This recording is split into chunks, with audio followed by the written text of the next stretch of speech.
So welcome to this session, BPAG 171, Block 3, in the relationship between disasters and development. ഇന്നെടുക്കാൻ പോകുന്നത് unit 9, rehabilitation, reconstruction and recovery. അതായത് ഏത് വിധത്തിൽ ഒരു അപകടങ്ങൾ വന്നാൽ അവരെ എങ്ങനെ റീഹബിലിറ്റേറ്റ് ചെയ്യണം, വേറെ താമസിപ്പിക്കുകയോ ബിൽഡിംഗ് എല്ലാം ഡാമേജ് ചെയ്തിട്ടുണ്ടെങ്കിൽ അതെങ്ങനെ റീകൺസ്ട്രക്ഷൻ ചെയ്യണം, അതേമാതിരി റിക്കവറി, അതിനുശേഷം എങ്ങനെ നമ്മൾ റിക്കവർ ചെയ്യാൻ പറ്റും, ഇതിനെ പറ്റിയിട്ടാണ് ഇന്ന് പറയുന്നത്. ഓക്കെ, അപ്പോൾ അതായത് yes, unit 9, rehabilitation, reconstruction and recovery. ഇത് സ്റ്റാർട്ട് ചെയ്യുന്നതിന് മുമ്പേ ഒരു കാര്യം പറയാനുണ്ട്. അതായത് നമ്മുടെ for a government, okay, this acutely, what happen global റാങ്കിങ്ങിൽ നമ്മുടെ ഇന്ത്യ വളരെ പിന്നിലാണ്. അത് ഇന്നലെ ഞാൻ പറഞ്ഞല്ലോ. Okay, placing India lost among all 180 countries, assessed countries, assessed countries in the world. Okay, so naturally നമ്മുടെ വളരെ നെർവ്, നമുക്ക് വളരെയധികം ജാഗ്രത വേണ്ടതാണ്. So the assessment carried out by Yale and Columbia university എന്നുള്ള ഞാൻ പറഞ്ഞതാണ്, with an emphasis on climate change mitigation. Climate change ചെയ്യുമ്പോൾ അത് ഏത് വിധത്തിൽ തരണം ചെയ്യണം എന്നാണ് പറയുന്നത്. ഓക്കെ, സോ മിറ്റിഗേഷനെ പറ്റി പറഞ്ഞു, has become a controversial for prioritising. അത് എങ്ങനെ പ്രിയോറിറ്റൈസ് ചെയ്യേണ്ടത്, ഏതാണ് ആദ്യം ചെയ്യേണ്ടത്, ഏതാണ് പിന്നീട് ചെയ്യേണ്ടത്.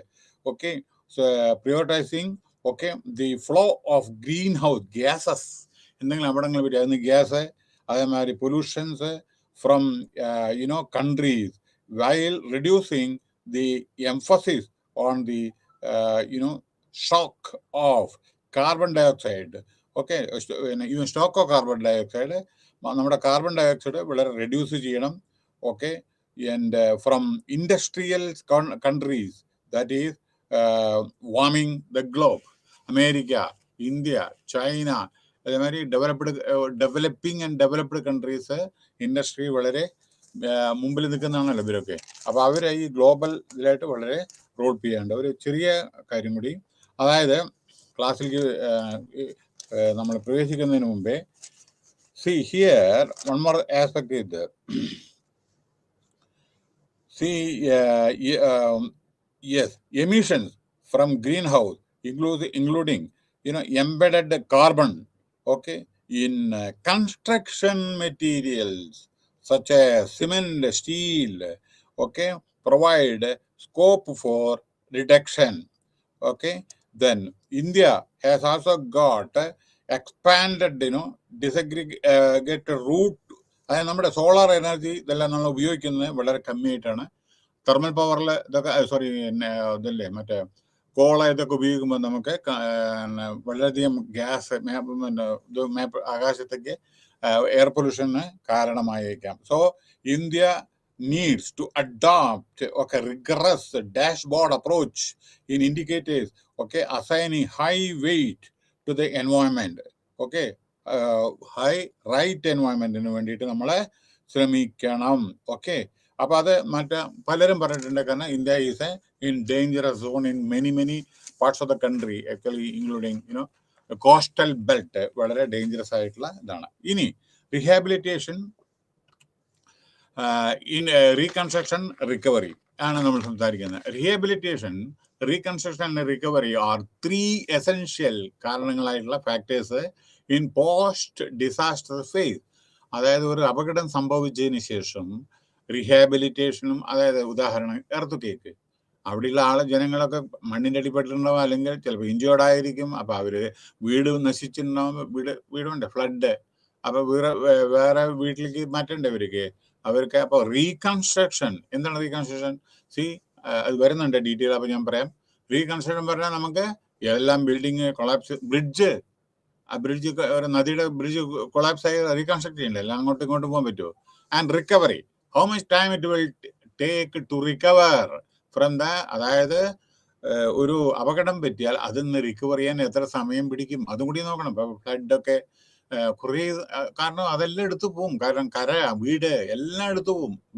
സോ മെനി തിങ്സ് വളരെ economic destruction will be there. അത് റിക്കവർ ചെയ്യാൻ എത്ര സമയം എടുക്കും. സോ പിന്നെ these are the distant direct consonance with the nature of the disaster, location of disaster, എവിടെ സംഭവിച്ചത്, പ്രപ്പോർഷൻ ഓഫ് ഡാമേജ്, എത്രത്തോളം ഡാമേജ് ഉണ്ടായി, direct and indirect. Direct loss എന്താണ്, ഇൻഡയറക്റ്റ് ലോസ് എന്താണ്, അവൈലബിലിറ്റി ഹോം റിസോഴ്സ്, അതായത് ഇതിനൊക്കെ അവിടെ ആളുകളുണ്ടോ, അതായത് നമുക്ക് ഇത്തരത്തിലുള്ള സഹായങ്ങൾ ചെയ്യാൻ ഹ്യൂമൻ റിസോഴ്സസ് ഉണ്ടോ, ലോക്കലായിട്ട് കപ്പാസിറ്റി ഉണ്ടോ എന്നും കൂടി നോക്കണം. ഇപ്പൊ നമ്മുടെ ഈ ഉത്തരാഖണ്ഡിലൊക്കെ സ്ലോപ്പ് ഏരിയയാണ്, അവിടെയൊക്കെ വാഹനങ്ങൾ എത്തുമോ, ഹ്യൂമൻ റിസോഴ്സസ് ഉണ്ടോ, അവൈലബിൾ ആണോ, മെറ്റീരിയൽ ഉണ്ടോ, ഇതെല്ലാം നോക്കണം. വിത്ത് ഇൻസ്റ്റിറ്റ്യൂഷണൽ കപ്പാസിറ്റീസ് ഇതെല്ലാം തരണം ചെയ്യാൻ, അത് നമുക്ക് ഡയറക്ഷൻ കൊടുക്കാനുള്ള ഓരോ ഇൻസ്റ്റിറ്റ്യൂഷനോ വേണ്ട ചെയ്യാനുള്ള പ്രവർത്തിക്കാനുള്ള ഇൻസ്റ്റിറ്റ്യൂഷൻസ് ഉണ്ടോ എന്നും കൂടി നിയർ ബൈ.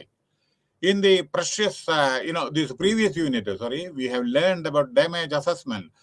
നമ്മൾ പണ്ടത്തെ യൂണിറ്റിൽ നമ്മൾ എന്താ പഠിച്ച damage assessment. And in this unit we will discuss rehabilitation. കഴിഞ്ഞ ഇതിൽ നമ്മൾ ഡാമേജ് അസസ്മെന്റിനെ പറ്റിയിട്ടാണ് പറഞ്ഞത്.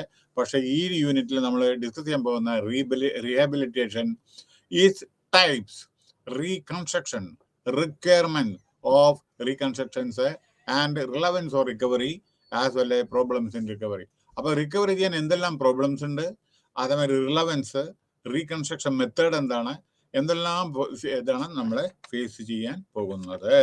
ഓക്കെ, സോ ഇതില് റീഹാബിലിറ്റേഷൻ ഈ ക്ലാസിഫൈഡ് ആസ് ഫിസിക്കലായിട്ട് റീഹാബിലിറ്റേഷൻ, സോഷ്യലായിട്ട് റീഹാബിലിറ്റേഷൻ, എക്കണോമിക് ആയിട്ടുള്ള റീഹാബിലിറ്റേഷൻ, സൈക്കോളജിക്കൽ ആയിട്ടുള്ള റീഹാബിലിറ്റേഷൻ. സപ്പോസ് ഒരു അപകടം നടന്നു വിചാരിക്കുക, അതെന്താണ് എന്നാണ് പറയുന്നത്. നോക്കൂ, ഇതിലെ നമ്മളെ ഫിസിക്കലായിട്ടുള്ള കാര്യം ആദ്യം പറയാം.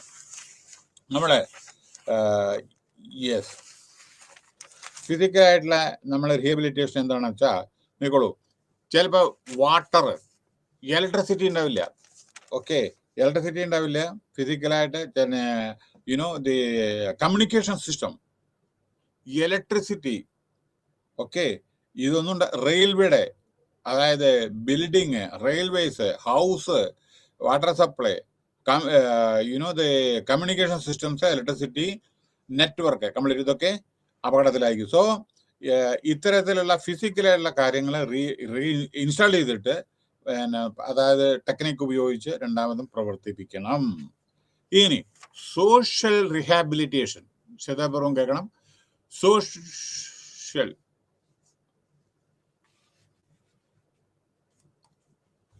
Social rehabilitation. സോഷ്യൽ റീഹാബിലിറ്റേഷൻ എന്ന് വെച്ചാൽ പിന്നെ ഇതിൽ ഒരു എന്താ വെച്ചാൽ social rehabilitation has its own significance. ഇതിലെന്താണ് പറയുന്നത് വെച്ചാൽ ഈ റെഗുലറായിട്ട് counselling is very very essential.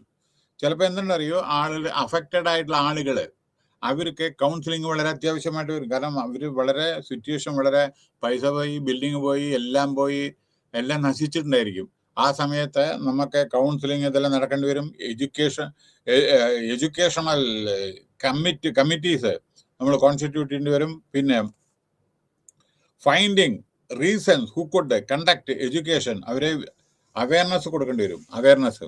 Okay, പിന്നെ then running vigorous program related to it, finding reasons who could conduct education, providing day care, അതായത് കുട്ടികളെ, അതായത് നമ്മൾ വളരെയധികം ശ്രദ്ധാപൂർവം ഓൾഡ് ഏജ് ആയിട്ടുള്ള ഓൾഡ് ഏജ് ഹോംസ്, വയസ്സന്മാരായ ആളുകളെ അല്ലെങ്കിൽ ചിലപ്പോൾ അനാഥരായ ആളുകൾ ഉണ്ടായിരിക്കും, അവരെ റീഹാബിലിറ്റ് ചെയ്യണം. ഓൾഡ് ഏജ് ഹോമിലാക്കിയപ്പോൾ അവർക്ക് ഭക്ഷണം, ആരോഗ്യം ഇതെല്ലാം നോക്കണം.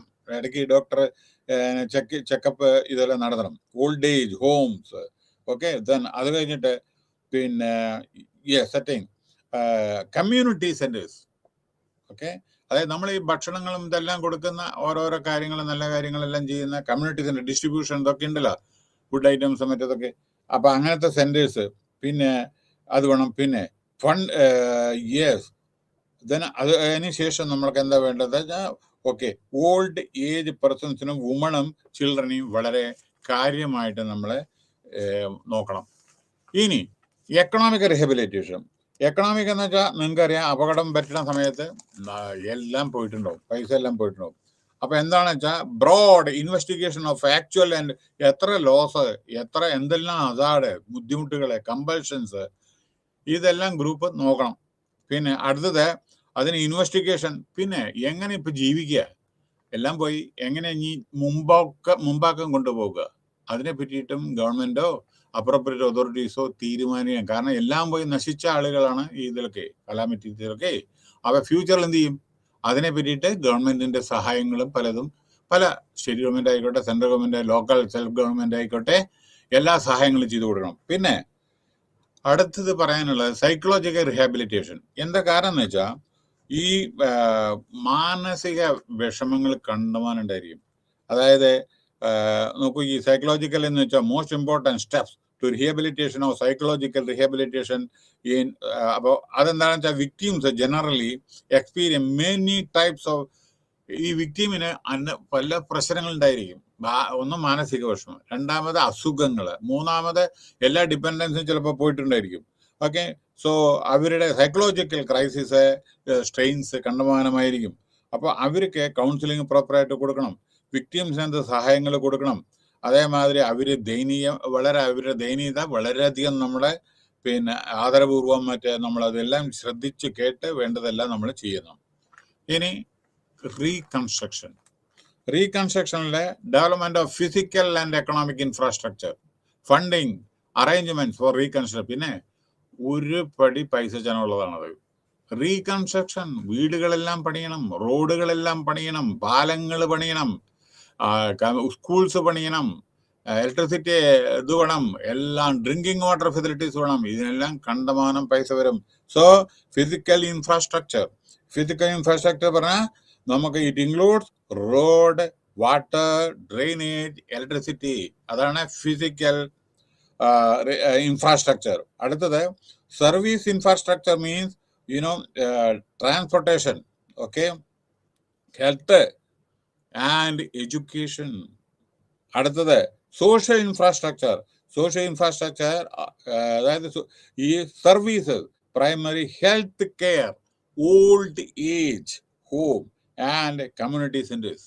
അതാണ് പിന്നെ സോഷ്യൽ ഇൻഫ്രാസ്ട്രക്ചർ. ഓക്കെ, അടുത്തത് എൻവയോൺമെന്റൽ ഇൻഫ്രാസ്ട്രക്ചർ. അതായത് ഈ എൻവയോൺമെന്റൽ infrastructure creation of necessary environment conditions to reduce the risk of disasters in the thrust area. ഒരു സ്ഥലത്ത് അപകടങ്ങൾ സംഭവിച്ചാൽ ചിലപ്പോൾ അതേ സ്ഥലത്ത് പിന്നീട് വരും. വെള്ളപ്പൊക്കം വന്നാൽ അവിടെ തന്നെ വേറെയും വെള്ളപ്പൊക്കം വരും.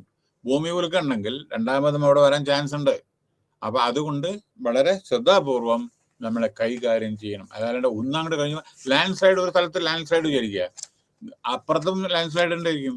അപ്പോൾ അതൊക്കെ നമ്മൾ എവിടൊക്കെയാണ് ഡേഞ്ചറസ് ഏരിയ, ഇതൊക്കെ നമ്മൾ ഇയർ മാർക്ക് ചെയ്യണം, അതേ പ്രകാരം പ്രവർത്തിക്കണം.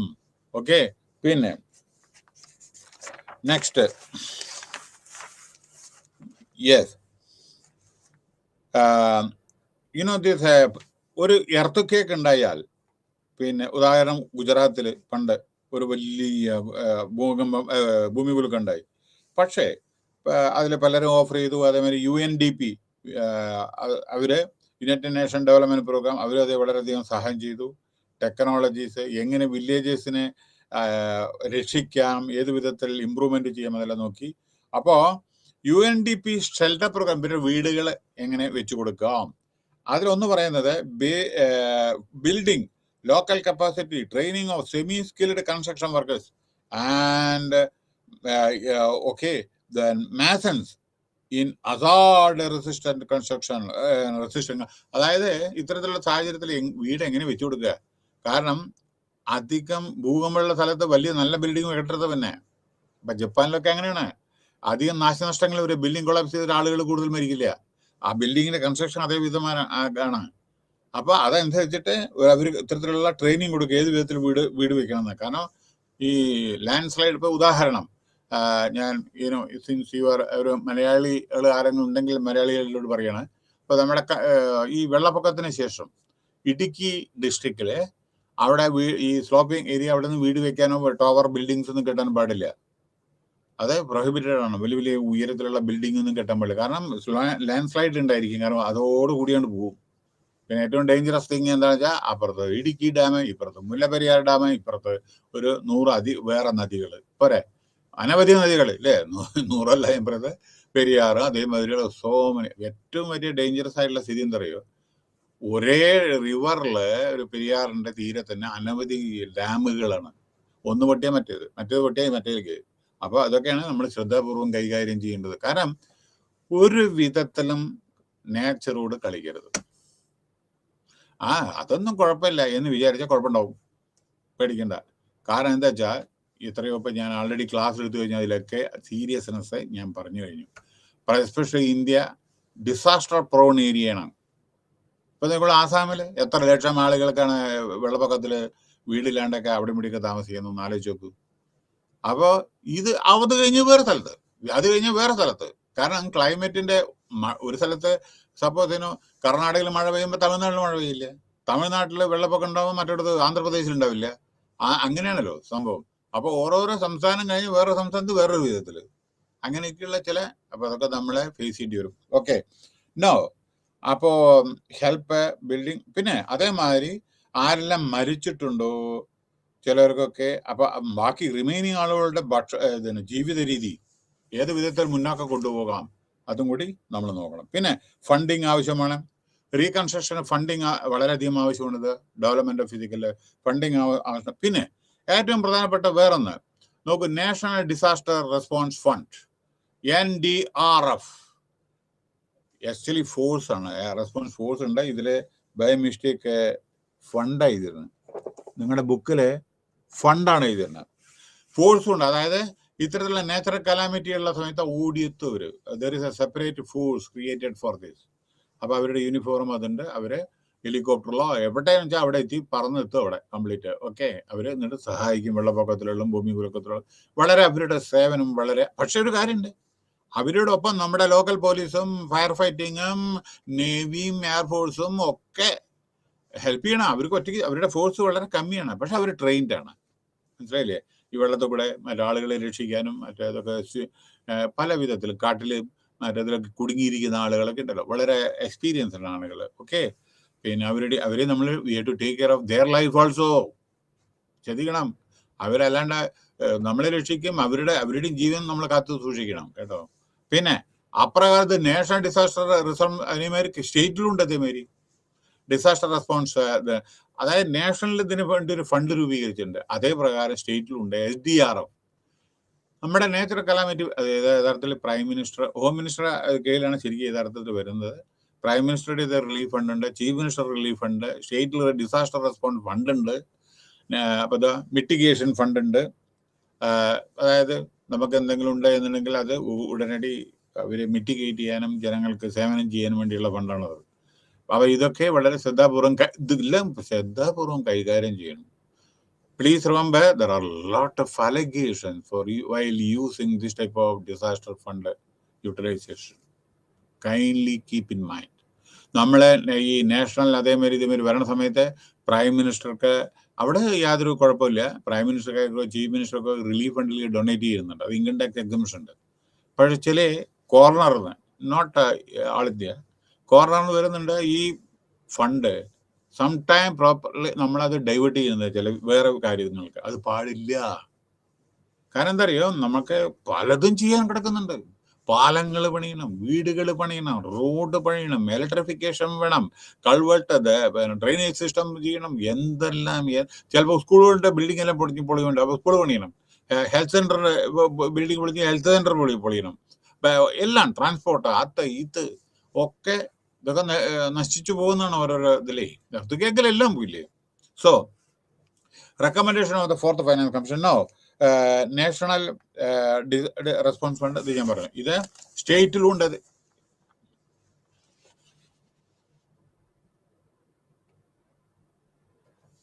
Hello, okay. ഇത് സ്റ്റേറ്റ് ഡിസാസ്റ്റർ റെസ്പോൺസ് ഫണ്ടിന്റെ കാര്യം ഞാൻ പറഞ്ഞു. ഓക്കെ, ഇവരുടെ അത് കഴിഞ്ഞിട്ട് പിന്നെ ഇവരൊരു ആനുവൽ റിപ്പോർട്ട് സ്റ്റേറ്റും അതെ സെൻട്രും അതൊക്കെ ഉണ്ടാക്കും. കൊല്ലത്തിൽ എന്തെല്ലാം ഉണ്ടായിന്ന്, അതിന്റെ എത്ര ഫണ്ട് യൂട്ടിലൈസ് ചെയ്തു എന്ന്. സ്റ്റേറ്റ് അതേ പ്രകാരം ഓരോ സ്റ്റേറ്റിൽ എന്തെല്ലാം പ്രശ്നങ്ങളുണ്ട്, ഓരോ സ്റ്റേറ്റിലും ഓരോ വിധത്തിലല്ലേ.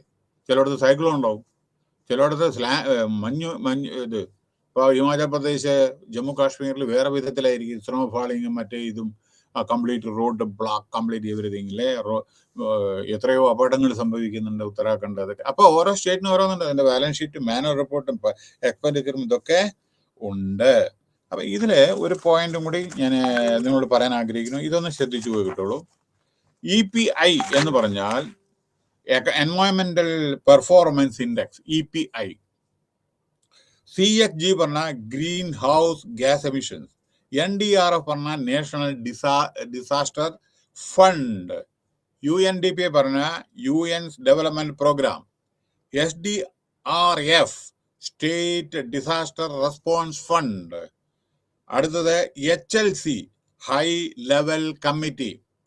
അടുത്തത് MHA മിനിസ്ട്രി ഓഫ് ആഭ്യന്തര മന്ത്രാലയം. ഓക്കെ. CRF പറഞ്ഞ കലാമിറ്റി റിലീഫ് ഫണ്ട്. CRPF അല്ല, CRF calamity relief fund. Then SEC സ്റ്റേറ്റ് എക്സിക്യൂട്ടീവ് കമ്മിറ്റി. ഓക്കെ. അത് കഴിഞ്ഞിട്ട് DDMA ഡിസ്ട്രിക്ട് ഡിസാസ്റ്റർ മാനേജ്മെന്റ്, ഓരോ ഡിസ്ട്രിക്റ്റിലുണ്ട്. MPLADS MPs member of parliament's local area development scheme. അറിയാലോ, ചിലർക്ക് 5 കോടിയൊക്കെ ഇപ്പൊ തൽക്കാലം നിർത്തി വെച്ചിട്ടുണ്ട് തോന്നുന്നുണ്ട്. അവരുടെ ലോക്കൽ ഏരിയ ഡെവലപ്മെന്റ് സ്കീം ഉണ്ട് ഓരോ MP-മാർക്ക്. അതുമാതിരി CCE crop cutting expenses. GCES അതായത് general crop estimate survey. PMFBY പ്രധാനമന്ത്രി ഫസൽ ബീമാ യോജന, കൃഷി അതിന്റെ ഇൻഷുറൻസ്. പിന്നെ അടുത്തത് RWBCIS restructured weather based crop insurance scheme. KCC Kisan credit card. IPCC വളരെ ശ്രദ്ധിക്കണം, intergovernmental panel on climate change, ഓരോ രാഷ്ട്രങ്ങളായിട്ടുള്ള interactions. UNFCCC UN framework convention on climate change. IHR the Indian Himalayan region, ഹിമാലയത്തിലെ അത് പ്രത്യേകതയുണ്ട് ഓരോ കാര്യങ്ങൾ. NAPCC national action planning on climate change. അപ്പൊ ഈ അബ്രിവേഷനും കുറച്ച് ഒന്ന് ശ്രദ്ധിക്കണം കേട്ടോ. അപ്പൊ ഇനി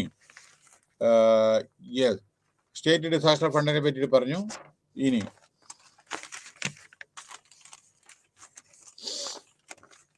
ഓക്കെ, അടുത്ത പോയിന്റ് പറയാനുള്ളത് മിറ്റിഗേഷൻ ഫണ്ട്. അതായത് ഓരോരോ ഇതുണ്ടെങ്കിൽ അത് 2005 ആസ് പെർ സെക്ഷൻ 47, അതായത് central government may constitute A disaster mitigation fund. Okay, അങ്ങനെയുണ്ട്. അതായത് ക്ലോസസ് ഉണ്ട്. അത് മിറ്റിഗേഷൻ പറഞ്ഞാൽ ഡിസാസ്റ്റർ എങ്ങനെ ഓവർകം ചെയ്യാം അതിനുള്ളതാണത് കേട്ടോ. പിന്നെ recommendation for the 4th finance commission. നമ്മുടെ ഫൈനാൻസ് കമ്മീഷൻ അറിയാലോ, every 5 year finance commission setup ചെയ്യുന്നുണ്ട്. 14th ഫൈനാൻസ് കമ്മീഷനിൽ ഇത്തരത്തില് ഡിസാസ്റ്റർ വരുമ്പോൾ ഫണ്ട് രൂപീകരിക്കണം എന്നൊക്കെ അതിൽ മെൻഷൻ ചെയ്തിട്ടുണ്ട്. നമ്മുടെ 14th നമ്മുടെ ഫൈനാൻസ് കമ്മീഷൻ പറഞ്ഞാൽ പ്രസിഡന്റ് ഓഫ് ഇന്ത്യയാണ് അപ്പോയിന്റ് ചെയ്യുന്നത്. 5 കൊല്ലം 5 കൊല്ലത്തെയാണ് സംതിങ് എന്താണ് അതിന്റെ കാലാവധി. അപ്പോൾ അവര് റെക്കമെൻഡ് ചെയ്യും ഓരോ സ്റ്റേറ്റിനും ഇതിനൊക്കെ അലോക്കേഷൻ ഓഫ് ഫണ്ട്സ് അവരാണ് തീരുമാനിക്കുന്നത്. ടാക്സിന്റെ distribution for each and every state and union territories അവരാണ് ഡിസൈഡ് ചെയ്യുന്നത്. അപ്പോൾ അവരുടെ റെക്കമെൻഡേഷൻ ഉണ്ട് ഇതേമാതിരി ഡിസാസ്റ്റർ ഫണ്ട്. കാരണം എന്താ വെച്ചാൽ ഇന്ത്യയിൽ പല സ്ഥലത്തും നടക്കുന്നുണ്ട്, ഓരോരോ വിധത്തിലാണ് നടക്കുന്നത്. പല സ്ഥലത്തും നടക്കുന്നത് ഒരു വെള്ളപ്പൊക്കമാണെന്ന് വെച്ചാൽ മറ്റൊരു സൂര്യതാപം, അതായത് അതുകൊണ്ട് മരിക്കുന്നുണ്ട്, ചൂടുകൊണ്ട് മരിക്കുന്നുണ്ട്, തണുപ്പുകൊണ്ട് മരിക്കുന്നുണ്ട്. കാർഗിലൊക്കെ അറിയില്ല, -20 അങ്ങനെയൊക്കെ ആണ്. അവിടെ ജനങ്ങൾ ജീവിക്കുന്നില്ലേ. ഹിമാചൽ പ്രദേശ് ഇവിടെയൊക്കെ ഐസ് മൂടിയ സ്ഥലങ്ങളുണ്ട്. പല സ്ഥലത്ത് പൈപ്പ് തുറന്ന് വെള്ളം ഉണ്ടാവില്ല, അവിടെ ഡ്രിങ്കിങ് വാട്ടർ, ഇത്രയൊക്കെ ലോട്ട് ഓഫ്. അപ്പൊ ഇന്ത്യ പല വിധത്തിലുള്ള പ്രശ്നങ്ങളുണ്ട്. എസ്പെഷ്യലി ഈ ഹിമാലയൻ ബെൽറ്റ് വളരെ അധികം ഡേഞ്ചറസ് ഏരിയയാണ്. കാരണം എന്താണെന്ന് വെച്ചാൽ എർത്ത് കേക്ക് പ്രോൺ ഏരിയാസ് ആണ് ഹിമാലയൻ ബെൽറ്റ് കേട്ടോ. പിന്നെ ഡിസ്ട്രിക്ട് ലെവലിലുണ്ട് അതേമാതിരി കോൺസ്റ്റിറ്റ്യൂഷൻ. പിന്നെ പിന്നെ member of local area development, അത് പറഞ്ഞില്ലേ, മെമ്പർ ഓഫ് പാർലമെന്റ്, അത് ഞാൻ പറഞ്ഞില്ലേ, അതായത് നമ്മുടെ മന്ത്രി MP-മാരുടെ പാർലമെന്റ് ഡെവലപ്മെന്റ് സ്കീം. ഇത് പിന്നെ അത് കഴിഞ്ഞിട്ട് prime minister national relief fund ഉണ്ട്. അത് വളരെ ട്രാൻസ്പെറൻ്റ് ആയിട്ട് അദ്ദേഹം ആര് പ്രധാനമന്ത്രി ആയിക്കോട്ടെ എവിടെ സംഭവിച്ചു അവർ ഫണ്ട് കൊടുക്കും. അത് ടെമ്പററി റിലീഫ് മാത്രമാണ് കേട്ടോ. പക്ഷേ ആ ഫണ്ടിലേക്ക് നമ്മളെല്ലാം ആസ് എ ഇന്ത്യൻ സിറ്റിസൺ നമ്മളെല്ലാം സംഭാവന ചെയ്യുന്നുണ്ട്. അത് ടാക്സ് എക്സംഷൻ ഉണ്ട്. കാരണം അതിൽ ഒരു ഹെസിറ്റേഷനും വേണ്ട. കാരണം ആ ഫണ്ട് യൂട്ടിലൈസ് ചെയ്യുന്നത് നല്ല പർപ്പസിന് വേണ്ടി മാത്രമാണ്, ജനങ്ങളുടെ ദുരിതം മാറ്റാൻ വേണ്ടി മാത്രമാണ്. അതിലേക്ക് നമ്മളെ ഒരു വിധത്തിലും നമ്മൾ റിസർവേഷൻ വേണ്ട ആവശ്യമില്ല. നമ്മുടെ പൈസ ഉണ്ടായി എന്നുണ്ടെങ്കിൽ പ്രൈം മിനിസ്റ്ററുടെ ചീഫ് മിനിസ്റ്ററുടെ റിലീഫ് ഫണ്ടിലേക്കൊക്കെ നമ്മൾ കൊടുക്കുന്നതിൽ ഒരു തെറ്റില്ല. കാരണം ആ പൈസ പോകുന്നത് നീഡി പേഴ്സൺസ് ആണ്, അഫക്റ്റഡ് പേഴ്സൺസ് ആണ്. മനസ്സിലായില്ലേ? അപ്പൊ അതുകൊണ്ട് ശ്രദ്ധിക്കുക. പിന്നെ വേറെ കാര്യം, ഇൻഷുറൻസ് സ്കീം ഉണ്ട്. പിന്നെ ഇൻഷുറൻസ് സ്കീം പറഞ്ഞല്ലോ, ഓരോരുത്തര് പിന്നെ എന്താ പറയണ്ടേ, പല വിധത്തിലുള്ള ഇൻഷുറൻസ് ഉണ്ട്. പിന്നെ അതുപോലെ ഇത്തരത്തിൽ അപകടം പറ്റിയിട്ടുണ്ടെങ്കിൽ ഇൻഷുറൻസ്. ഇപ്പൊ നമ്മളെ മോട്ടോർ വെഹിക്കിൾ ആക്സിഡന്റ് ഉണ്ടെങ്കിൽ ഇൻഷുറൻസ് ഇല്ലേ? മരിച്ചാൽ ഇതുണ്ടല്ലോ. ഇപ്പൊ ESI, നമ്മുടെ എംപ്ലോയീസ് സ്റ്റേറ്റ് ഇൻഷുറൻസ്, കൈ ഒരു വിരൽ പോയാൽ ഈ വിരൽ പോയാൽ കൂടുതൽ പൈസ, മറ്റുള്ള വിരൽ, അങ്ങനെ ഇതിന് ഓരോന്നിനും ഓരോ ഇതുണ്ട്. ഇൻഷുറൻസിന്റെ ഓരോ ഇതുണ്ട്. പിന്നെ ഗ്രൂപ്പ് ഇൻഷുറൻസ് ഉണ്ട്, മറ്റേ ലൈഫ് ഇൻഷുറൻസ് ഉണ്ട്. അപ്പൊ ഇതൊക്കെ ഉണ്ട്. പിന്നെ പ്രധാനമന്ത്രി ഫസൽ ഞാൻ പറഞ്ഞു, റീസ്ട്രക്ചർഡ് വെതർ ബേസ് പറഞ്ഞു. അതായത് കാലാവസ്ഥയ്ക്ക് അനുസരിച്ച് നമ്മളെ കൃഷി ചെയ്യുക. ചിലയിടത്ത് നമുക്ക് കേരളത്തിൽ ഗോതമ്പ് കൃഷി ചെയ്യാനായിട്ട് പറ്റുക, അതിനുള്ള കാലാവസ്ഥയാണോ? അത് പഞ്ചാബിലും ഹരിയാനയിലും രാജസ്ഥാനിലൊക്കെ അല്ലേ നിരവധി നമ്മുടെ കൃഷി നെല്ല്, അത് വേറെ ചില സ്ഥലങ്ങളിൽ പറ്റില്ല എന്ന് വരും. പറ്റില്ല എന്ന് വരും ചില സമയത്ത്. അപ്പോൾ സീഡ് ക്രോപ്പ് ഇൻഷുറൻസ്. പിന്നെ പൈസ ചിലപ്പോൾ ചിലതുണ്ട്. നമ്മുടെ ചായ, കാപ്പി, കുരുമുളക്, ഏലം, ഇതൊക്കെ ഉണ്ടല്ലോ, അത്തരത്തിലുള്ളതുണ്ട്. പിന്നെ കിസാൻ ക്രെഡിറ്റ് കാർഡ് കാരണം നമ്മുടെ ഇന്ത്യയിലെ അനവധി ആളുകൾ കുറച്ച് വർഷം മുമ്പേ അനവധി ആളുകൾ സൂയിസൈഡ് ചെയ്തിട്ടുണ്ടായിരുന്നു. കടങ്ങൾ ഉണ്ട്, ഓരോ ലോൺ തിരിച്ചടയ്ക്കാൻ വയ്യാണ്ട്. കാരണം കർഷകര് അതേമാതിരി കടം മേടിച്ചിട്ട് തിരിച്ചടയ്ക്കാൻ പറ്റില്ല. കാരണം എന്താ വെച്ചാൽ അവരുടെ കൃഷിയെല്ലാം നശിച്ചിട്ടുണ്ടായിരിക്കും. ഇപ്പോൾ വെള്ളം വന്ന് ചിലപ്പോൾ വെള്ളം വരും, ചിലപ്പോൾ ഉണക്കാതായിരിക്കും. ചിലപ്പോൾ അവരുടെ ഇപ്പോൾ തക്കാളി ആയിക്കോട്ടെ, വേറെ എന്തെങ്കിലും ആയിക്കോട്ടെ, അത് വിളവെടുക്കുന്ന സമയത്ത് അതിന് വില ഉണ്ടാവില്ല, അല്ലെങ്കിൽ അത് നശിച്ചു പോകും. അപ്പോൾ നിങ്ങൾക്ക് കാണാം പാലിന് വിലയില്ലാതെ പാല് റോഡിൽ കൂടെ ഒഴുക്കുന്നത് കണ്ടിട്ടുണ്ടോ? ടൊമാറ്റോ അതേമാതിരി നമ്മുടെ തക്കാളി, അതിന് 1 രൂപ കിലോന്. പക്ഷെ അത് വിളയിക്കാൻ ചിലപ്പോൾ 10 രൂപയും 20 രൂപയും ചിലവായിട്ടുണ്ടോ, ചിലപ്പോൾ 10 രൂപയും ചിലവുണ്ടോ. എന്നിട്ട് ആ ടൊമാറ്റോ മുഴുവൻ, തക്കാളി മുഴുവൻ റോട്ടിൽ നശിപ്പിക്കുന്ന സങ്കടകരമായ ചില കാര്യങ്ങൾ പോകുന്നത്. കാരണം അവരുണ്ടാക്കുന്നതിന് അവർക്ക് പൈസ കിട്ടാത്തവരുണ്ട്. അപ്പൊ അങ്ങനെ കിസാൻ ക്രെഡിറ്റ് കാർഡ് അവർക്ക് എന്തെങ്കിലും വളമോ ഇല്ലെങ്കിൽ വേറെ എന്തെങ്കിലും ലോണോ എന്തെങ്കിലും എടുക്കണം, ക്രെഡിറ്റ് കാർഡ്. അത് നമ്മുടെ ഇപ്പോഴത്തെ പ്രൈം മിനിസ്റ്റർ വന്നതിന്റെ ശേഷം തോന്നുന്നുണ്ട് ഇത് സ്റ്റാർട്ട് ചെയ്ത്. പിന്നെ റിക്കവറിയാണ് അടുത്തത്. റിക്കവറി എന്ന് വെച്ചാൽ നോക്കൂ, ഇതിലെ പിന്നെ കുറേ ടൈം എടുക്കും. അതായത് ഒരു സ്ഥലത്ത് എന്തെങ്കിലും സംഭവിച്ചാൽ അത് റിക്കവർ ചെയ്യണമെന്ന് വെച്ചാൽ, ഇപ്പൊ ഞാൻ ഉദാഹരണം പറയട്ടെ. ഹിരോഷിമ, നാഗസാക്കി, ഇന്ത്യയിൽ ഭോപ്പാല് ഇതുവരെ റിക്കവർ ചെയ്തില്ല. എൻഡോസൾഫാനിന് കാസർഗോഡ് ഇതുവരെ റിക്കവർ ചെയ്തിട്ടില്ല. അതേമാതിരി അസുഖങ്ങളുള്ളത്, കണ്ണിന് കാഴ്ചയില്ലാതെ, കാലിന് ശേഷിയില്ലാതെ ഇപ്പോൾ ജനിക്കുന്ന കുട്ടികൾക്കും അതേമാതിരി, ഭോപ്പാലിലും ഇതേമാതിരി, ഹിരോഷിമയിലും അതേമാതിരി, നാഗസാക്കിൽ. അപ്പൊ ഈ റിക്കവറി കുറെ സമയം പിടിക്കും ചിലപ്പോ. പിന്നെ ഇതൊക്കെ രണ്ടാമതും പണിയുണ്ട്. ഇതൊക്കെ ഓരോന്ന് നശിച്ചുപോയ ഓരോ സംഗതികളും രണ്ടാമത് ഉണ്ടാക്കണ്ടേ. അപ്പോ അതുവരെ നമുക്ക് കാത്തിരിക്കേണ്ടിയിരിക്കുന്നു. അതാണ് recovery will take time and money is also required. Sufficient money വേണം. നോക്കൂ, അതായത് you take the example of Sri Lanka അനവധി കിട്ടാവുന്ന കടങ്ങൾ മുഴുവൻ വാങ്ങി, തിരിച്ചടക്കാൻ നിർത്തില്ല. ഒക്കെ കൂടി എന്താ പറയണ്ടേ, കടത്തല് മുങ്ങി, ഒരു രക്ഷയില്ല. കാരണം എന്താ പറയണ്ടേ, ചിലതൊക്കെ മോർട്ട്ഗേജ് ചെയ്താണ് പ്രോപ്പർട്ടി, മനസ്സിലായില്ലേ?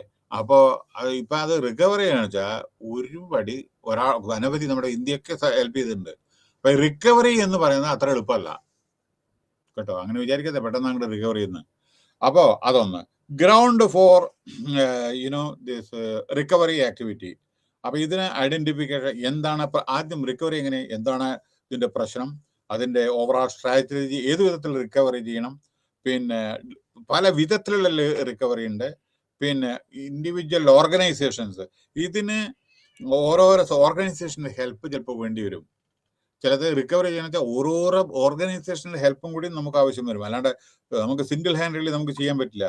പിന്നെ individual programme and projects on a well supervised and coordinated ബേസിസിൽ ഇത് നമ്മൾ ഇംപ്ലിമെന്റ് ചെയ്യുമ്പോഴല്ലോ ഈ ഇത്തരത്തിലുള്ളതൊക്കെ വെൽ കോർഡിനേറ്റഡ് ആൻഡ് വളരെയധികം സൂപ്പർവൈസ് ചെയ്തിട്ട് ഫ്യൂച്ചറിൽ ഇത്തരത്തില് വരാതിരിക്കാൻ വേണ്ടി ശ്രമിക്കണം. അതാണ് പ്രത്യേകത. ഒരു കാലത്ത് ഇപ്പൊ ഈ ബോംബെയിലൊക്കെ അറബിക്കടലിൽ വെള്ളം കയറിയിട്ട് ഒക്കെ ഇങ്ങനെ കരയിലേക്കൊക്കെ അതൊക്കെ വന്നിട്ടുണ്ടായിരുന്നു. ഇപ്പൊ നമുക്ക് അത് മുഴുവൻ ഇതിലെല്ലാം ഇട്ടിട്ട് ഇപ്പൊ വെള്ളം വരില്ല. അപ്പൊ നമ്മൾ പ്രിക്കോഷൻ എടുക്കണം. അപ്പൊ പ്രിക്കോഷൻ എടുത്തിട്ടുണ്ടെങ്കിൽ പല നമുക്ക് കുറേയൊക്കെ ചിലത് അവോയ്ഡ് ചെയ്യാൻ പറ്റും. കാരണം ഈ അതേമാതിരി കോസ്റ്റൽ ബെൽറ്റില് ഏരിയയിൽ താമസിക്കുന്ന ആളുകളുടെയൊക്കെ നമ്മൾ പ്രത്യേകം നമ്മളെ ശ്രദ്ധിക്കണം. ഇനി problems of recovery programme formulation has always delayed. അതായത് ചില സമയത്ത് വളരെയധികം അഡ്മിനിസ്ട്രേറ്റീവ് ഡിലേ ചില സമയത്ത് നടക്കാറുണ്ട്. പ്ലാനിങ് ഉണ്ടാവാറില്ല. കൗണ്ടർ ഡിസാസ്റ്റർ പ്ലാൻ ചിലപ്പോൾ ഉണ്ടാവാറില്ല.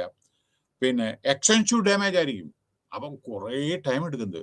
ഒരു സിറ്റിന് പോയിട്ടുണ്ടാവേ ചിലപ്പോഴേ ഒരു ടൗണിന് കംപ്ലീറ്റ് പോയിട്ടുണ്ടാവും. അതൊക്കെ എടുക്കാൻ സമയം എടുക്കില്ലേ? പൈസയും വേണ്ടേ? റിക്കവറി പ്രോഗ്രാമെ ഇമ്പോസ് അഡീഷണൽ ലാൻഡ് വേണ്ടി വരും. ചിലപ്പോൾ ലാൻഡ് എടുത്തിട്ട് കടലെടുത്തിട്ട് പോയിട്ടുണ്ടാവും. ചിലപ്പോൾ ലാൻഡ് ഉണ്ടാവില്ല, അതും കൂടി ഉണ്ടാവും. Resources from recovery program resources വേണം ഈ റിക്കവറിക്ക്. ഓക്കെ. വേറൊന്ന് problems relating to ministerial responsibilities, ഉത്തരവാദിത്വം. ബിക്കോസ് റിക്കവറി എല്ലാ ഡിപ്പാർട്ട്മെന്റിനും കൂടി കോർഡിനേറ്റ് ചെയ്തിട്ട് വേണം നമ്മുടെ മന്ത്രിസഭയിലും എല്ലായിടത്തും. ഒന്ന് അങ്ങോട്ടോ ഒന്ന് ഇങ്ങോട്ടോ, PWD ഇങ്ങോട്ടോ, അഗ്രികൾച്ചർ അങ്ങോട്ടായ കാര്യങ്ങൾ നടക്കില്ല. എല്ലാവരും വെൽ കോർഡിനേറ്റഡ് എഫേർട്സ് ആയിരിക്കണം. ഇപ്പോൾ കേരളത്തിൽ തന്നെ നമ്മുടെ 2 കൊല്ലം മുമ്പേ ഫ്ലഡ് ഉണ്ടായിട്ടുണ്ട്. അവർ പറഞ്ഞു പുതിയ കേരളം കെട്ടിപ്പടുത്തുണ്ടോ?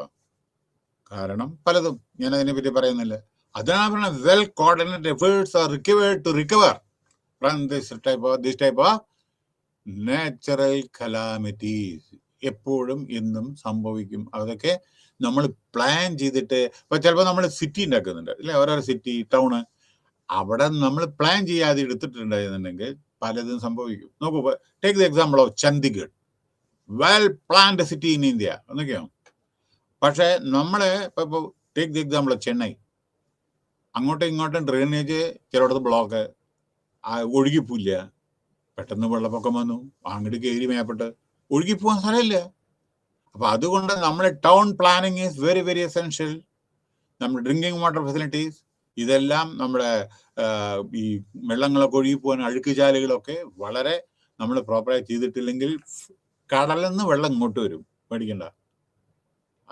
അപ്പൊ ഫ്ലഡ് 2 വിധത്തില്, ഒന്ന് ഇവിടുന്ന് അങ്ങോട്ടും നമ്മുടെ മഴ പെയ്തിട്ട് ആ കടലിൽ നിന്ന് ഇങ്ങോട്ടും. കാരണം ഈ വേലിയിറക്കുണ്ടല്ലോ, അപ്പൊ അതൊക്കെ നമ്മളെ ശ്രദ്ധിക്കണം. സീഡ് ഇതിനെ പറയാം ഫോർമുലേഷൻ റിക്കവറി, അതൊക്കെ സംടൈംസ്. ഒരു പ്രശ്നം എന്താ അറിയോ? രാഷ്ട്രീയ, അതായത് സഹകരണമില്ലായ്മ. ഒരാൾ ഒന്ന് ചെയ്യുമ്പോൾ മറ്റൊരാളെ എതിർക്കും, മറ്റൊരാളൊന്ന് ചെയ്താൽ മറ്റൊരാൾക്ക് എതിർക്കും. ഇതിനൊക്കെ mutual understanding is very very essential to implement this type of things. Okay, അതാണ് പറയുന്നത്. വേറെ ഇനി അപ്പോ ഇതിന്റെ പറഞ്ഞു കഴിഞ്ഞു.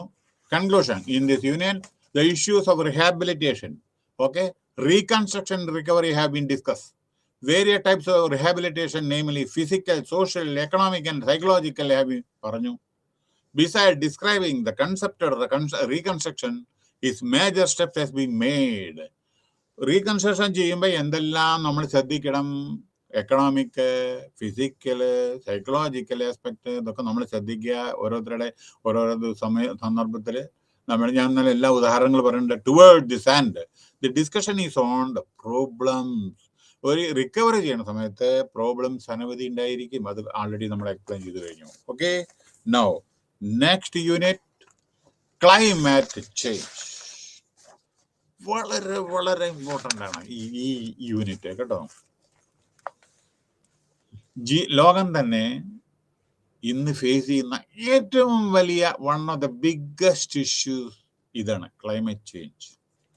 അനർത്ഥങ്ങൾ, അപകടങ്ങൾ സംഭവിക്കുന്നതും, കൊടുങ്കാറ്റായിക്കോട്ടെ, അല്ല സൈക്ലോൺ ആയിക്കോട്ടെ, ടൊർണാഡോ ആയിക്കോട്ടെ, ലാൻഡ് സ്ലൈഡ് ആയിക്കോട്ടെ, വേറെ എന്തെങ്കിലും ആയിക്കോട്ടെ, ആകപ്പാടെ കിടന്നിട്ട് നമ്മുടെ ക്ലൈമറ്റ്, മഴ പെയ്യേണ്ട സമയത്ത് മഴ പെയ്യുന്നില്ല.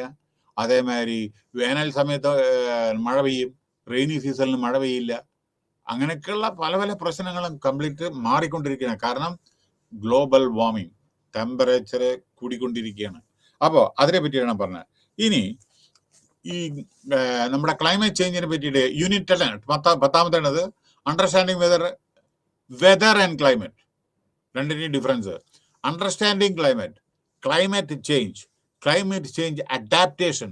ക്ലൈമറ്റ്, നമ്മളെ തണുപ്പ് സ്ഥലത്ത് പോണ സമയത്ത് നമ്മളെ അത് ഇപ്പോൾ ഒരാൾ ഇവിടെ നിന്ന് സൗത്ത് ഇന്ത്യയിൽ നിന്ന് ഒരാൾ പോയിട്ട് കാശ്മീരിൽ പോയാൽ ആ തണുപ്പ് നമ്മൾ ബിയർ ചെയ്യണ്ടേ, അഡാപ്റ്റേഷൻ സ്വീകരിക്കണ്ടേ. അതേമാതിരി അവിടുത്തെ ഒരാൾ ഇവിടെ വരുമ്പോൾ ഇവിടുത്തെ ചൂട് അവർ സ്വീകരിക്കണം. അപ്പൊ adaptation is also very very essential. Now India standing in the recent released environment performance index, അതായത് വളരെ ഡിസപ്പോയിന്റിംഗ് ആണ്. Ever since the index is disappointing അതായത് ever since the index was started, ഈ ഇൻഡെക്സ് സ്റ്റാർട്ട് ചെയ്ത മുതലൊക്കെ India never scored well. ഈ dismal ranking in air quality does not need any elaboration. ലോകത്തിലെ one of the worst air ക്വാളിറ്റിയിൽ നമ്മുടെ ഇന്നലെ പറഞ്ഞല്ലോ, എല്ലാം എത്രയാണ്, 150 എത്ര സാധനമാണ്, 179 സാധനം ഇങ്ങനെയൊക്കെയാണ്. അപ്പോൾ ശ്രദ്ധിക്കണം അത് ഓരോന്ന്. അപ്പോൾ ഈ dismal ranking in our air quality does not need elaboration. The government needs to gauge the adequacy of its environmental policies. Economic prosperity and development cannot be used as an argument. Development ആണ് എന്ന് പറഞ്ഞിട്ട് നമ്മളെ തോന്നി മരിച്ചാൻ പാടില്ല. Industry, പുക മുഴുവൻ, അത് furnace, അത് ഇത് നമ്മൾ ഡെവലപ്മെന്റിന് വേണ്ടി പറഞ്ഞിട്ട് ഇതൊക്കെ കൺട്രോൾ ചെയ്യണം. ഇതിന് ഓരോരോ ആക്ട് ഉണ്ട്, ഫാക്ടറി ആക്ട്, അതനുസരിച്ചിട്ട് വേണം ഇത് കംപ്ലീറ്റ്. അതേമാതിരി അല്ലെങ്കിൽ ഇത് ശ്വസിക്കുന്നത് നിയർ ബൈ. പിന്നെ വേറൊരു കാര്യം എന്താണെന്ന്, ഫാക്ടറിയിൽ നിന്നുള്ള മാലിന്യങ്ങൾ നമ്മുടെ നദിയിലേക്കാണ് തള്ളുന്നത്.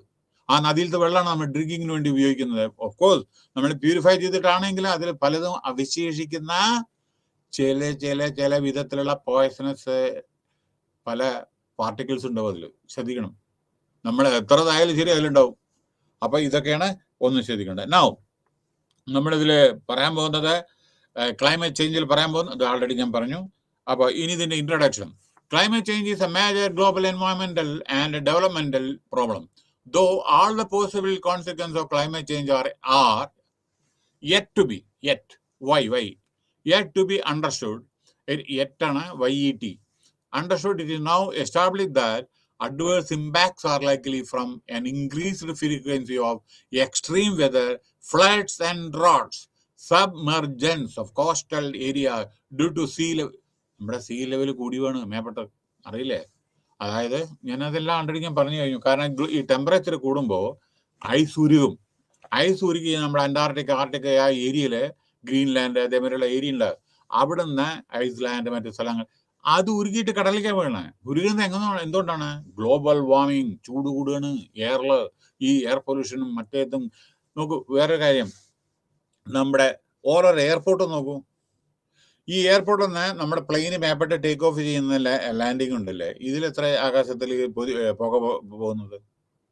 അത് ഒരു ദിവസം എത്ര പ്ലെയിനാണ് ബോംബെയിലും ഡൽഹിയിലും കൽക്കട്ടയിലും കൊച്ചിയിലും തിരുവനന്തപുരത്തും അതേമാതിരി ബാംഗ്ലൂർ ഇറങ്ങുന്നതും അതേമാതിരി ടേക്ക് ഓഫ് ചെയ്യുന്നതും. അത് എത്ര അധികം പുകയുണ്ടെന്ന് നോക്കും. ഇതൊക്കെ ഞാൻ അതിൻ്റെ കാര്യം മാത്രമല്ല, പലതും അതേമാതിരി നമ്മുടെ ഫാക്ടറീസ് എത്ര ഫർണസും മറ്റേതൊക്കെ മേപ്പിട്ട് പോകുന്നുണ്ട്. കാൺപൂരിൽ ലെതർ ഫാക്ടറി ഉണ്ട്, അത് കംപ്ലീറ്റ് അതൊന്നും അതേമാതിരി നമുക്ക് പല പ്രശ്നങ്ങളുണ്ട്. അത് ക്യാൻസറും മറ്റേതുണ്ട് പലത്. അത് നമ്മൾ പ്രോപ്പറായി ഡിസ്പോസ് ചെയ്തിട്ടില്ല എന്നുണ്ടെങ്കിൽ റേഡിയേഷൻസ്, അത് ഞാൻ വരാൻ പോകുന്നതിൻ്റെ പുറമെ ഞാൻ പറയാം. അപ്പൊ അങ്ങനെയുള്ള ഒന്ന്. അപ്പൊ weather, flood, submergence of coastal area due to sea level rise. അപ്പൊ സീ ലെവല് കൂടി മേപ്പെട്ട് വരികയാണ്, കീഴ്പ്പെട്ടല്ല പോണ്. അപ്പോ nearly 25 years or maximum 50 years many of the parts, അതായത് നമ്മുടെ ഇന്ത്യയുടെ ചില കോസ്റ്റൽ ബെൽറ്റ് വെള്ളത്തിന്റെ അടിയിലായിരിക്കും. കാരണം ലോ ലെവലായ സ്ഥലങ്ങള് വെള്ളത്തിലായിരിക്കും. കടലിന്റെ വെള്ളം മേപ്പെട്ട് വന്നുകൊണ്ടിരിക്കുകയാണ്. അപ്പോ പേടിക്കാനൊന്നുമില്ല. നമ്മൾ പ്രിക്കോഷൻ എടുക്കണം അത്രമാത്രം. അത് ആലോചിക്കണം. അതിൻ്റെ ഇടയിൽ പോയിട്ട് നമ്മൾ ടവർ 26 നില ബിൽഡിംഗ് 38 നില ബിൽഡിംഗ് ഒക്കെ വെച്ചാൽ സ്ഥിതി എന്താണെന്ന് അറിയാലോ. ആൻഡ് എക്സ്ട്രീം ക്ലൈമറ്റ് വെരി, നിങ്ങൾക്കറിയാമോ, in Kochi just 1.5 years back, 2 years back or something, 3 tower building, 3 I think tower building, എത്ര 12 നില 14 നില ഉള്ള ബിൽഡിംഗ് ആണ് നമ്മൾ ഡിമോളിഷ് ചെയ്തത്. കാരണം അത് ഒന്ന് കോസ്റ്റൽ ഏരിയയിലാണ്, 2 മറ്റേതിലാണ്, നമ്മുടെ കടലിൻ്റെ തീരത്ത്. പിന്നെ ഓതറൈസ് അല്ല എന്നൊക്കെയാണ് പറയുന്നത്. അത് പൊളിച്ചു കളഞ്ഞു. അതിൻ്റെ കംപ്ലീറ്റ് ബിൽഡിംഗ് തന്നെ കംപ്ലീറ്റ് തകർത്ത് തരിപ്പണമാക്കി. കാരണം എന്താ വെച്ചാൽ അത് ആ സ്ഥലം അതിന് യോജ്യമായ സ്ഥലമല്ല, അലൗഡും അല്ല, പെർമിസിബിളും അല്ല. So poor woman, the aged and the very young, especially in underdeveloped or developing area contacts are relatively more. പിന്നെ സാധുക്കളുടെ ആയ ആളുകൾ, നമ്മളിപ്പോൾ ചിലപ്പോൾ ഫിഷർമാൻ കമ്മ്യൂണിറ്റി നോക്കൂ, കടലിൻ്റെ തീരത്തെ ഒരു കൊച്ചു വീട് വെച്ചിട്ടൊക്കെ അവിടെയൊക്കെയാണ് ഇത് അഫക്റ്റ് ചെയ്യുന്നത് എല്ലായിടത്തും. അപ്പോൾ under developed or developing area conducts or relatively more vulnerable, അവരെയാണ് ഇതിലെല്ലാം ഫേസ് ചെയ്യുന്നത്. കടലിലേക്ക് പോകാൻ പറ്റില്ല, മീൻ പിടിക്കാൻ പറ്റില്ല, ജീവിക്കാൻ പറ്റില്ല, കടൽ അങ്ങോട്ട് പോയാൽ വെള്ളം. അതേമാതിരി ഈവൻ അവർ വീടിന് 4 പുറം വെള്ളമായിരിക്കും, വീടും വെള്ളത്തിനുള്ളിലായിരിക്കും. ചിലപ്പോൾ ഡ്രിങ്കിങ് വാട്ടർ കിട്ടില്ല, കക്കൂസ് പോകാൻ പറ്റില്ല, അവിടെ എല്ലാം വെള്ളം നിറഞ്ഞിട്ടുണ്ടായിരിക്കും. വീട്ടിൽ ബെഡ് അതെല്ലാം വെള്ളത്തിലായിരിക്കും. അങ്ങനെ എത്രയോ സംഭവങ്ങളുണ്ട്. ഓക്കെ, സോ ഇതൊക്കെ ക്ലൈമറ്റ് സെൻസിറ്റീവ് സെക്ടേഴ്സ് ഉണ്ട്. അപ്പോൾ അഗ്രികൾച്ചർ അഫക്റ്റ് ചെയ്യും, ഫിഷറീസ് അഫക്റ്റ് ചെയ്യും, ഫോറസ്ട്രി, കാട്, മരങ്ങളെല്ലാം വീഴും. ആൻഡ് ലൈവ്ലിഹുഡ്, ജനങ്ങളുടെ ചില സമയത്ത് ഇത്തരത്തിലുള്ള കൃഷിയില്ല, ഒന്നുമില്ല, യാതൊന്നുമില്ല, എല്ലാം എന്തൊക്കെ. അപ്പോൾ നമ്മുടെ ജീവിത രീതി തന്നെ മാറും, അഡാപ്റ്റ്. അപ്പോൾ നമ്മളെ ഈ സിറ്റുവേഷനൊക്കെ നമ്മൾ ചേഞ്ച് ചെയ്യും. അപ്പോൾ ഇനി understanding weather and climate. Okay, നോക്കൂ, 2 ഡിഫറൻസ് ഉണ്ട്, ഒന്ന് ശ്രദ്ധിക്കുക കേട്ടോ. Weather is the day to day state of the atmosphere and is a chaotic, this thing, non-linear dynamical system. Fundamentally, weather is caused by sun. Weather is caused by sun, Suryan, which heats the air at the planet, building equatorial region more than at either pole. അപ്പം ഇത് ഒന്നത്. പിന്നെ കാലാവസ്ഥ, ചൂടിൻ്റെ, സൂര്യൻ്റെ താപം, അതൊക്കെ അനുസരിച്ചിട്ടാണ് weather. അപ്പം day to day change, quality of atmosphere near the surface of the earth, അതാണ് വെതർ, ക്ലൈമറ്റ്. ഇനി climate, the term climate has very wide variety of meanings. Okay, so climate ഇതെന്താണെന്ന് വെച്ചാൽ suggest nature, although rainfall, humidity, മനസ്സിലായില്ലേ? അതേമാതിരിയുള്ള ഇത്തരത്തിലുള്ള ഓരോരോ കാര്യങ്ങളാണ് വരുന്നത്.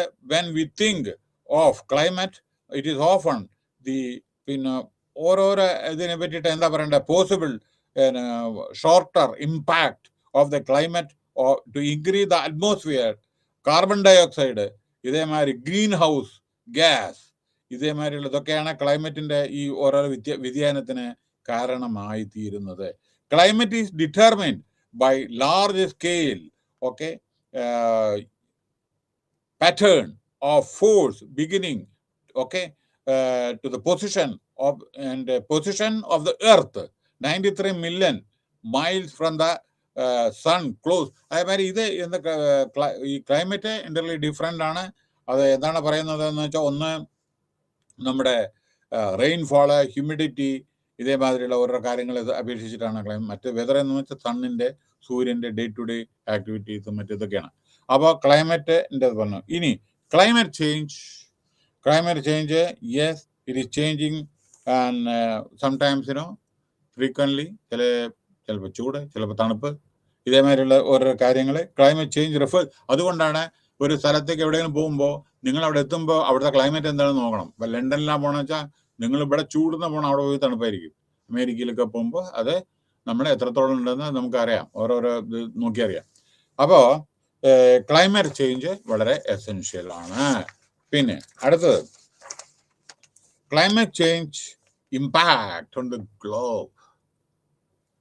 ഗ്ലോബില് നമ്മുടെ ഇതിൽ വളരെയധികം ഇമ്പാക്റ്റ് ഉണ്ട് ഈ ക്ലൈമറ്റ് ചേഞ്ച്. കാരണം ജീവജാലങ്ങൾ, തണുപ്പ് സ്ഥലത്ത് ഏത് മൃഗങ്ങളുണ്ടാകുന്ന, പക്ഷികളുണ്ടാകുന്നത്, ജനങ്ങള്, ഡെൻസിറ്റി പോപ്പുലേഷൻ ഉണ്ടാവില്ല. ഇപ്പം നിങ്ങൾ ഓടത്തോളം ജമ്മു കാശ്മീരിൻ്റെ ആ ഏരിയ, ഹിമാചലിൻ്റെ ഏരിയ, ലാഹോർ തിരുത്തി ഏരിയ ഒക്കെ ഡിസ്ട്രിക്റ്റാണ്. അവിടെ എവിടെ ജനവാസം വളരെ കമ്മിയാണ്, അധികമില്ല. അവിടെ ഉണ്ട്, ജനവാസം ഇല്ല എന്നല്ല പറഞ്ഞത്. കാരണം പല പ്രശ്നങ്ങളുണ്ട്, റോഡ് ഉണ്ടാവില്ല. അതല്ല, ഇപ്പം നമ്മൾ take the example Badrinath temple 6 മാസം അടച്ചിട്ടാണ് റോഡ്. അമ്പലം 6 മാസമായി തുറക്കൂ, കാരണം മുഴുവൻ മഞ്ഞൾ മൂടിക്കൊണ്ടിരിക്കും മുകളിൽ. അപ്പൊ ഇതൊക്കെയാണ് നമ്മുടെ ഭൂഖണ്ഡത്തിന് ദിനദിനം അഫക്റ്റ് ചെയ്യുന്ന ക്ലൈമറ്റ്. ചിലയിടത്ത് ചൂട്, ചിലയിടത്ത് തണുപ്പ്, ഇതൊക്കെ. അപ്പൊ ഇതൊക്കെ ഇതിന്റെ ഗ്ലോബൽ വരുന്ന പ്രശ്നങ്ങളാണ്. ഇനി global warming, 75% of the energy reaching on the earth അറ്റ്മോസ്ഫിയറിൻ്റെ ഇതിനെ പറ്റിയിട്ട് എഴുതിയിട്ടുണ്ട്. ഹ്യൂമൻ ആക്ടിവിറ്റി, നമ്മളാണ് ഈ ക്ലൈമറ്റിന്റെ പല കാരണക്കാർ. ഈ ക്ലൈമറ്റ് ചേഞ്ച് ചെയ്യാൻ പലതും നമ്മൾ ഉണ്ടാക്കുന്ന ഇതാണ്. അതേമാതിരി എങ്ങനെയാണ് ചൂട് കൂടാൻ? കോൾ, ശ്രദ്ധിക്കണം, ഇവിടെ ഞാൻ പറയാൻ പോകുന്നത് 100 കൊല്ലത്തെ കോൾ സ്റ്റോറേജ് ഉണ്ട് ഇന്ത്യയിൽ, 100 years ഉപയോഗിക്കാനുള്ളത്. ഈ കോള് കത്തിച്ചാൽ ചൂട് ഇത് എവിടേക്കാ പോവുക? ചൂട് ടെമ്പറേച്ചർ എവിടെയല്ലേ പോണേ? ആകാശം ഇത് കംപ്ലീറ്റ് ഇതല്ലേ. അപ്പൊ ഈ ചൂട് ഇത്തരത്തിലുള്ള ചൂടാണ് എയർ പൊല്യൂഷനിലും മറ്റേതിലൊക്കെ വരുന്നത്. നമ്മുടെ മറ്റേ ഐസ് മെൽറ്റ് ചെയ്യാനൊക്കെ നിങ്ങൾക്കറിയോ, ഈ ഹിമാലയത്തുനിന്ന് ഉത്ഭവിക്കുന്ന നദികളെല്ലാം മഴക്കാലത്തും വേനൽക്കാലത്തും ഒരേ വിധത്തിൽ നദിയിൽ വെള്ളം ഉണ്ടാവും. മഴക്കാലത്ത് വെള്ളം നിറഞ്ഞിട്ടും വേനൽക്കാലത്ത് ഐസ് ഉരുകിയിട്ടും. ഗംഗ, ബ്രഹ്മപുത്ര, അതേമാതിരി സത്ലജ്, രവി, ചെനാബ്, ഇതെല്ലാം ഓരോ നദികളുണ്ടല്ലോ, ഇതിലെല്ലാം വെള്ളം ഉണ്ടാവുന്നത്. അതിന് കാരണം എന്താ വെച്ചാൽ ഐസ് മെൽറ്റ് ചെയ്തിട്ടാണ്. അപ്പൊ നോക്കൂ എങ്ങനെയാണ് കാലാവസ്ഥ. അപ്പോൾ ഒന്നും പ്രൊഡിക്റ്റ് ചെയ്യാൻ പറ്റില്ല ചില സമയത്ത്. അതേമാതിരി പെട്ടെന്ന് നമ്മളെ ഈ ജമ്മു കാശ്മീരിലോ മറ്റുള്ള കാർഗിൽ ഇതൊക്കെ മഞ്ഞിൽ നമ്മുടെ ജവാന്മാരെ, അവരുടെ മീതെ മഞ്ഞിന്റെ മലകളായിരിക്കും. ചിലപ്പോൾ അത് 3-4-5 ദിവസം അവർ അടിയിൽ എത്രയോ ആളുകൾ ജവാന്മാരുടെ മീതെ ഐസ് വീണിട്ട്, കട്ടകൾ വീണിട്ട്, ഇതൊന്നും വലിയ വലിയ സ്ലൈഡ്സ് വീണിട്ട് അതിൻ്റെ അടിയിൽ നമ്മുടെ ജവാന്മാരുണ്ടായിരിക്കും. അങ്ങനെയും ജനങ്ങൾ ജീവിക്കുന്നുണ്ട്. അപ്പോൾ പ്രകൃതിയുടെ വികൃതി. ഓക്കെ, അപ്പോൾ ഇതെല്ലാം നമ്മൾ അറിയാം. ഇനി ആസിഡ് റെയിൻ.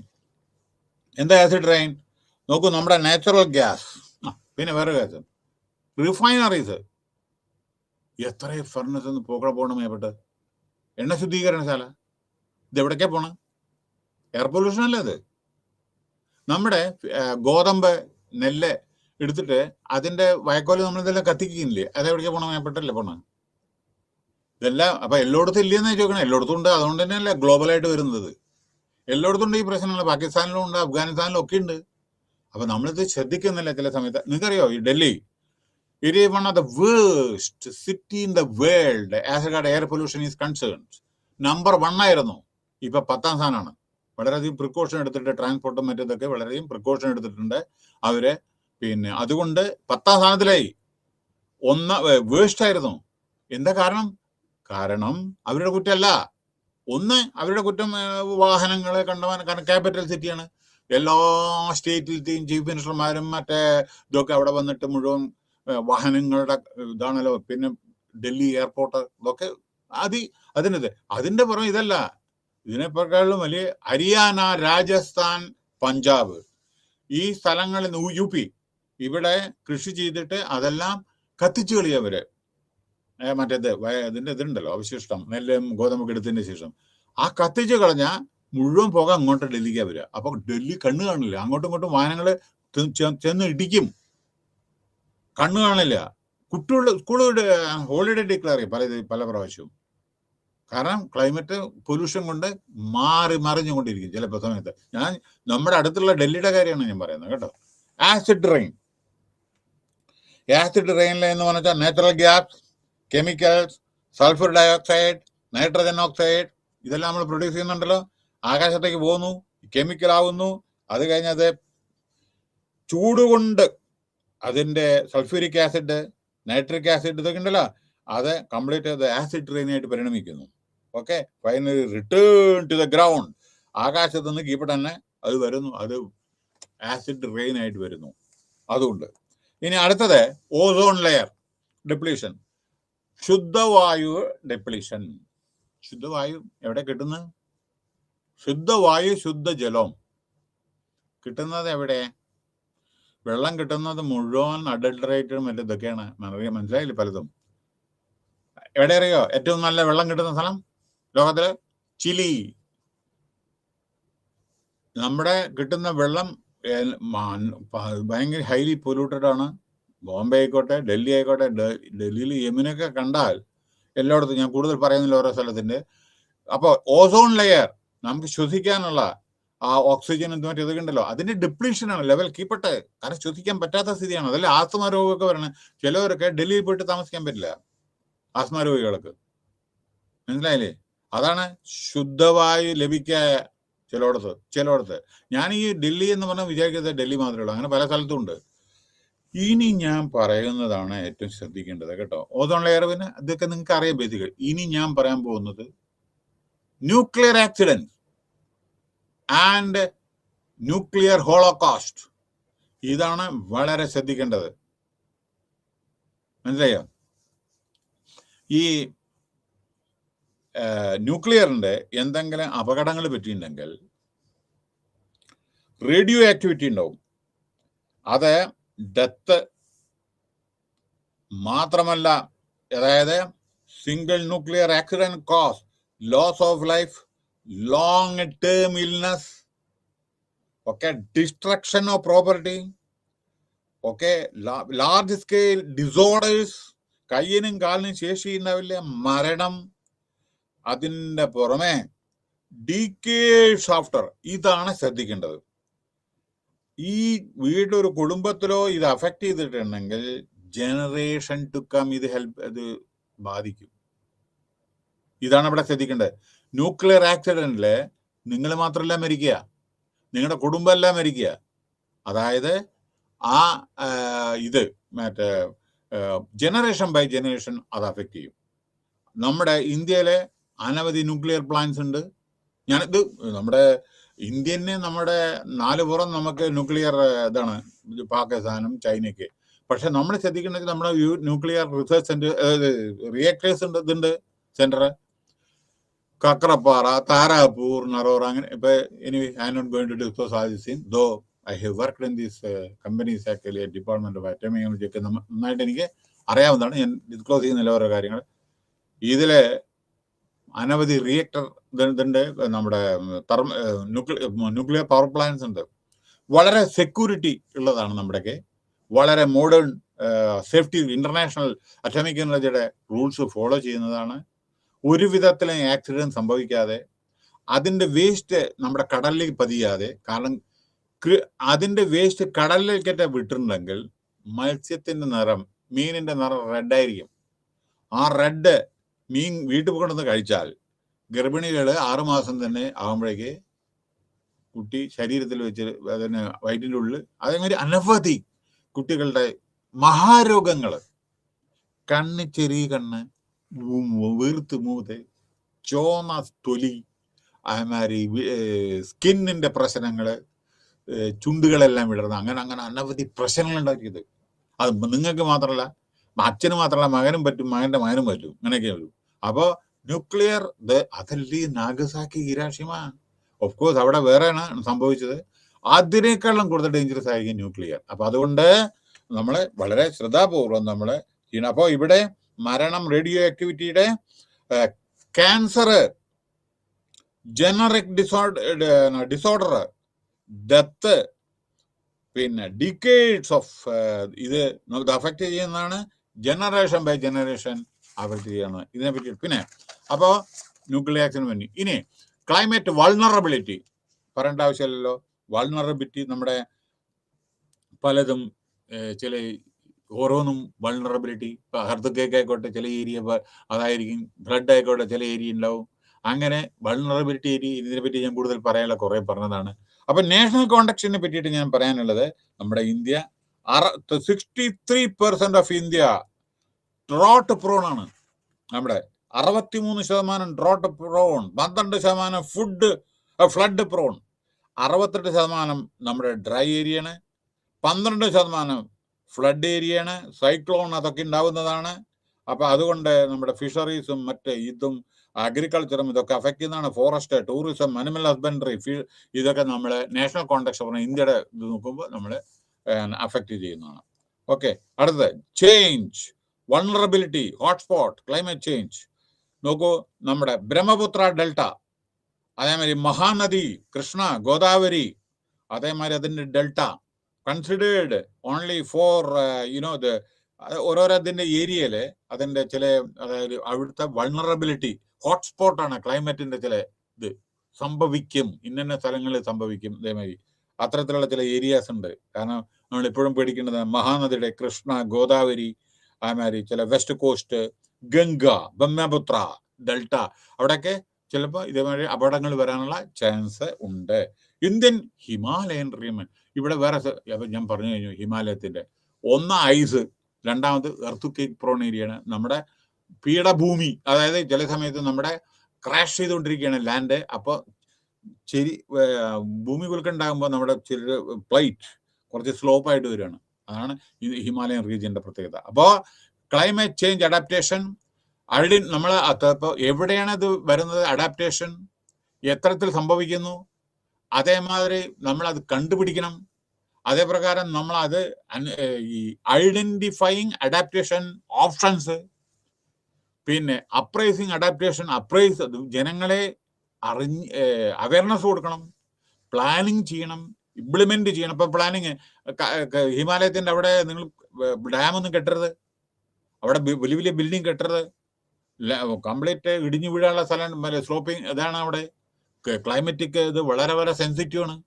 അവിടെ ഈ പ്ലാനിങ് ഇംപ്ലിമെന്റിങ് വളരെ വളരെ പിന്നെ അതേമാതിരി ഇത് അപകടം പിടിച്ചാണ്. മോണിറ്ററിങ് ആൻഡ് എവാലുവേഷൻ, ഇനി ശ്രദ്ധിക്കേണ്ടതെന്ന് അറിയോ, മോണിറ്ററിങ് ആൻഡ് എവാലുവേഷൻ അതും വളരെ ആവശ്യമാണ്. അപ്പം adaptation to climate change Himalayan റീജിയനിൽ നമ്മൾ പല പ്രോഗ്രാംസും നമുക്ക് ഉണ്ടല്ലോ. അപ്പൊ അവിടെ നമ്മൾ ഇത് പല പോളിസി നമ്മൾ അഡോപ്റ്റ് ചെയ്തിട്ടുണ്ട്. പക്ഷെ ഇത് നമ്മൾ മോണിറ്റർ ചെയ്യണം, ഇതെല്ലാം സംഭവിക്കുന്നുണ്ടോ, ഇതിന് സെപ്പറേറ്റ് മിനിസ്ട്രി ഉണ്ട്, എൻവയോൺമെന്റൽ മിനിസ്ട്രി ഉണ്ട്. ഇന്ന് എന്ത് പ്രൊജക്റ്റിനും എൻവയോൺമെന്റൽ ക്ലിയറൻസ് ഈസ് വെരി എസെൻഷ്യൽ.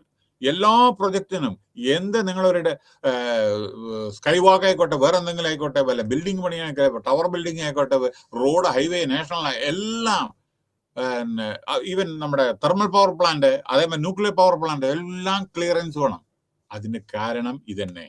അപ്പോ ഇനി ഇതിന്റെ conclusion, global warming is perhaps the biggest challenge that the humankind is facing presently. അപ്പോൾ നമ്മളെ ഗ്ലോബൽ വാർമിങ് വളരെയധികം നമ്മുടെ ചാലഞ്ചാണ്, ഹ്യൂമൻ കൈൻഡിനെ ഫേസ് ചെയ്യുന്നതാണ്. അപ്പോൾ നമ്മുടെ നോക്കുള്ളൂ പല വിധത്തിലും, ഫ്ലഡ് ആയിക്കോട്ടെ, എർത്ത് ആയിക്കോട്ടെ, മറ്റേ അഗ്നിപർവ്വതം ആയിക്കോട്ടെ, റേഡിയേഷൻസ് ആയിക്കോട്ടെ, അങ്ങനെ നമുക്ക് ചുറ്റും ഇത്തരത്തിലുള്ള പ്രശ്നങ്ങളുണ്ട്, അല്ലേ? Man has the honours of protecting, നമ്മൾ തന്നെ ഉണ്ടാക്കുന്നു, നമ്മൾ തന്നെ ഡിസാസ്ട്രസ് വേ നമ്മൾ പ്രവർത്തിക്കുന്നു. അപ്പോ നമ്മുടെ ഭൂമി, പ്ലാനറ്റ്, ഇതൊക്കെ നന്നാവണമെന്ന് വെച്ചാൽ അത് നമ്മൾ തന്നെ ആലോചിക്കണം. മനസ്സിലായില്ലേ? ഇത്തരത്തിലുള്ള എയർ പൊല്യൂഷനോ, വാട്ടർ പൊല്യൂഷനോ, ലാൻഡ് പൊല്യൂഷനോ ഇത് കഴിയുന്നതും ഇല്ലാതാക്കാൻ വേണ്ടി ശ്രമിക്കണം. അതിന് ഗവൺമെന്റ് സ്ട്രിക്റ്റ് ആവണം. Municipality, municipal corporation, state government ഒക്കെ കോർഡിനേറ്റഡ് എഫേർട്ട് വേണം. So globally all nations are working on their strategies to come back climate change. ഇന്ന് ഇന്റർനാഷണലിൽ വളരെയധികം സീരിയസ് ആയിട്ട് നമ്മൾ ഡിസ്കസ് ചെയ്യുന്നതാണ്. അപ്പോൾ എന്താണ് പറയുന്നത് വെച്ചാൽ എല്ലാ രാഷ്ട്രങ്ങളും ഇതിനു വേണ്ടി പ്രവർത്തിക്കണം. So the climate change is the biggest environmental emergency that the earth faces today. This inevitable disaster has a multitude of serious implications for both environment and human society. In accordance with it, this unit discuss various aspects of climate. അപ്പോൾ വളരെ inevitable disaster ആയിരിക്കും ചില സമയത്ത്. Building കെട്ടാൻ പാടില്ലാത്ത building കെട്ടി, അതേമാതിരി ചെയ്യാൻ പാടില്ലാത്തത് ചെയ്തു. അപ്പൊ അതിന്റെ ഭവിഷ്യത്തുകൾ നമ്മൾ അനുഭവിക്കേണ്ടി വരും. അപ്പോൾ climate change all over the world including our India, അതിന് നമ്മളെ സയന്റിസ്റ്റൊക്കെ വളരെയധികം ഇതിനെ പറ്റിയിട്ട് പറയുന്നുണ്ട്. അത് ശ്രദ്ധാപൂർവം നമ്മൾ കേട്ടുകൊണ്ടിരിക്കണം, മാത്രമല്ല പ്രവർത്തിച്ചുകൊണ്ടിരിക്കണം. ഓരോരോ സ്റ്റേറ്റ് ഗവൺമെൻറ്റും സെൻട്രൽ ഗവൺമെൻറ്റും ഇതിന് അറ്റ്മോസ്റ്റ് പ്രിയോറിറ്റി നമ്മൾ കൊടുത്തേ പറ്റൂ. ഗവൺമെൻറ്റിൻ്റെ ഡയറക്ഷൻസും എൻവയോൺമെൻറ്റ് മിനിസ്റ്ററുടെതും നമ്മൾ പ്രോപ്പറായിട്ട് ഫോളോ ചെയ്ത് നമ്മുടെ പ്ലാനറ്റ് വളരെ നല്ല വിധത്തിൽ ആക്കണം. Thank you very much.